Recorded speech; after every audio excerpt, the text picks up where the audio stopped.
نسائی حدیث نمبر 4153 4153 4153۔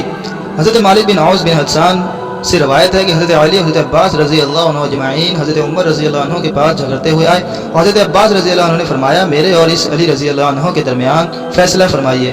حاضرین نے بھی کہا ان کے درمیان ضرور فیصلہ فرمائیے۔ ان حاضرین کی اور اس کی مزید تفصیلات انشاءاللہ اگلی حدیث میں آئے گی۔ حضرت عمر رضی اللہ عنہ نے فرمایا لیکن میں ان کے درمیان فیصلہ نہیں کروں گا، جبکہ انہیں علم ہے کہ رسول اللہ صلی اللہ علیہ وسلم نے فرمایا ہے ہماری وراثت نہیں ہوتی، جو کچھ ہم چھوڑ جائیں وہ صدقہ ہوتا ہے۔ رسول اللہ صلی اللہ علیہ وسلم ان متنازع زمینوں کے سرپرست اور متولی تھے، آپ ان سے اپنے اہل بیت کی خوراک لیتے اور باقی آمدن بیت المال میں رکھتے تھے۔ پھر ابوبکر صدیق رضی اللہ عنہ آپ کے بعد ان کے سرپرست اور متولی بنے، پھر ابوبکر صدیق رضی اللہ عنہ کے بعد میں ان کا سرپرست متولی بناؤں، اور میں نے اس میں وہی کچھ کیا ہے جو کچھ وہ کرتے تھے۔ میں پھر یہ دونوں حضرت علی اور عباس رضی اللہ عنہ اجمعین میرے پاس آئے اور مجھ سے مطالبہ کیا کہ یہ زمین ان کے سپرد کی جائے، اس شرط پر کہ یہ اسی طریقے پر اس کا انتظام کریں گے جس طرح رسول اللہ صلی اللہ علیہ وسلم کرتے تھے، حضرت ابوبکر صدیق رضی اللہ عنہ کرتے تھے اور میں کرتا رہا ہوں۔ میں نے اس شرط پر ان کو زمین دے دی اور عہد و پیمان بھی لیا، پھر یہ دوبارہ میرے پاس ہے۔ یہ حضرت عباس کہتے تھے کہ اتنی زمین میرے انتظام میں دے دیجیے جو مجھے میرے بھتیجے محمد صلی اللہ علیہ وسلم سے بطور وراثت ملتی ہے، اور یہ حضرت علی رضی اللہ عنہ کہتے تھے کہ اتنی زمین میرے انتظام میں دے دیجیے جو میری بیوی حضرت فاطمہ رضی اللہ عنہ کو وراثت میں ملی ہے۔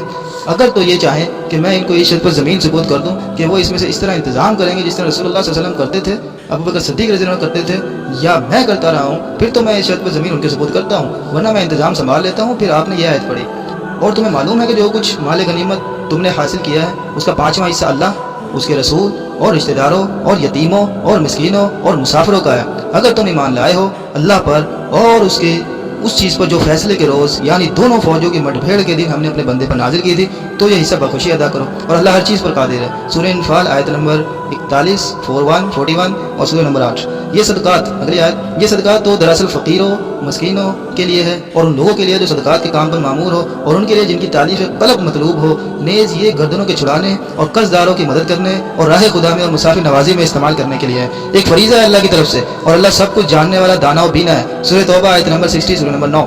اور جو مال اللہ نے ان کے قبضے میں سے نکال کر اپنے رسول کی طرف پلٹا دیے وہ ایسے مال نہیں ہے جن پر تم نے گھوڑے دوڑائے اور اونٹ دوڑائے، بلکہ اپنے رسولوں کو اللہ جس پر چاہتا ہے تسلط فرما دیتا ہے، اور اللہ ہر چیز پر قادر ہے۔ سورہ حشر آیت نمبر 6 سورہ نمبر 59۔ جو کچھ بھی اللہ ان بستیوں کے لوگوں سے اپنے رسول کی طرف پلٹا دے وہ اللہ، اس کے رسول اور رشتہ داروں اور یتامہ اور مسکین اور مسافروں کے لیے ہے، تاکہ وہ تمہارے مال داروں ہی کے گرد درمیان گردش نہ کرتا رہے۔ جو کچھ رسول تمہیں دیں وہ لے لو، اور جس چیز سے تمہیں روک دیں اس سے رک جاؤ۔ اللہ سے ڈرو، اللہ سخت سزا دینے والا ہے۔ سورہ حشر آیت نمبر 7 سورہ نمبر 59۔ نیز یہ مال فے ان حاجت مند مہاجرین کا حق ہے جنہیں اپنے گھروں اور اپنے مالوں سے داخل کیا گیا، بے دخل کیا گیا۔ وہ اللہ کی طرف سے فضل اور اس کی خوشنودی کے طلبگار ہیں، اور اللہ اور اس کے رسول کی مدد کرتے ہیں، یہی لوگ ہیں جو راست باز ہیں۔ سورہ نمبر 59 حشر آیت نمبر 8۔ اور یہ مال فے ان لوگوں کا حق ہے جو پہلے ہی سے اس جگہ مدینے میں ایمان کے ساتھ مقیم ہے۔ جو کوئی ان کے پاس ہجرت کر کے آتا ہے وہ اس سے محبت کرتے ہیں، اور جو کچھ ان مہاجرین کو دیا جاتا ہے یہ اپنے سینوں میں اس کی کوئی خواہش بھی محسوس نہیں کرتے۔ یہ مہاجرین کو اپنے آپ پہ ترجیح تو دیتے ہیں چاہے ان پر تنگ دستی کی حالت گزر رہی ہو، اور جو لوگ اپنی طبیعت کے بخل سے محفوظ ہو جائیں وہی ہیں جو فلاح پانے والے ہیں۔ سورہ حشر کی آیت نمبر 9۔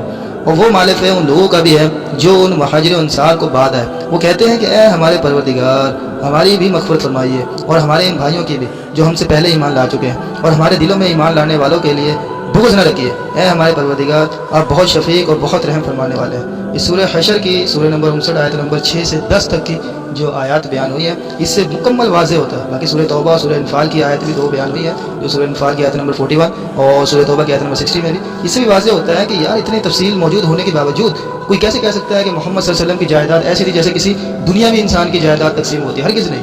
حضرت زہری بیان کرتے ہیں کہ یہ زمینیں خالص رسول اللہ صلی اللہ علیہ وسلم کے لیے تھی۔ اسی طرح کچھ عربی بستیاں جیسے فتق وغیرہ بھی آپ کے لیے خاص تھیں۔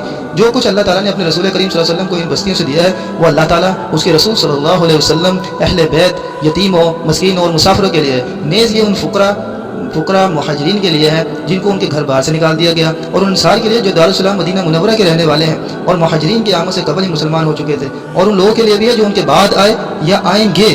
یہ آیت تمام مسلمانوں کو شامل ہے، کسی مسلمانوں کو بھی باہر نہیں رہنے دیا گیا، سب کا اس مال میں حق ہے۔ البتہ وہ غلام جو تمہاری ملکیت میں ہے ان کا کوئی حق نہیں ہے، اور اگر میں زندہ رہا تو انشاءاللہ ہر مسلمان کو لازماً اس کا حق ادا کروں گا۔ بقول حضرت عمر بن خطاب رضی اللہ عنہ، حضرت عمر فاروق یہ سوچتی حضرت عمر فاروق رضی اللہ عنہ کی، اور یہ 11 اس حدیث میں 11 وراثت کے حقدار ملے ہیں، اور 11واں کون ہے؟ 11واں حقدار کون ہے؟ تمام لوگ اس کے اندر شامل ہیں جو اس جائیداد میں حصے دار ہیں، تمام مسلمان۔ یہ کیونکہ یہ سب کا حق ہے. اسلام کے لیے محنت کی تھی. محمد صلی اللہ علیہ وسلم نے اپنی ذاتی بنیادوں پہ اپنی ذاتی جائیداد کھڑے کرنے کے لیے کوئی جنگ یا کوئی اپنا اختیار استعمال نہیں کیا تھا. اور جو اس جائیداد میں شامل نہیں ہے وہ آج کے دور میں تو ایگزسٹ ہی نہیں کرتا. 1923 میں غلامی کا تصور ختم کر دیا. اور آپ صلی اللہ علیہ وسلم نے, کیونکہ ظاہری بات ہے غلام جو ہوتا ہے وہ اپنے مالک کے زیر سایہ ہوتا ہے. مالک جو کماتا ہے اور غلام جو کماتا ہے وہ اپنے مالک کو دیتا ہے. تو غلام کا حق وہ ہے جو مالک اس کو دے. تو غلام کسی درجے میں بھی اس کا حق نہیں رکھتا کہ اس کو اس میں سے حصہ دیا جائے.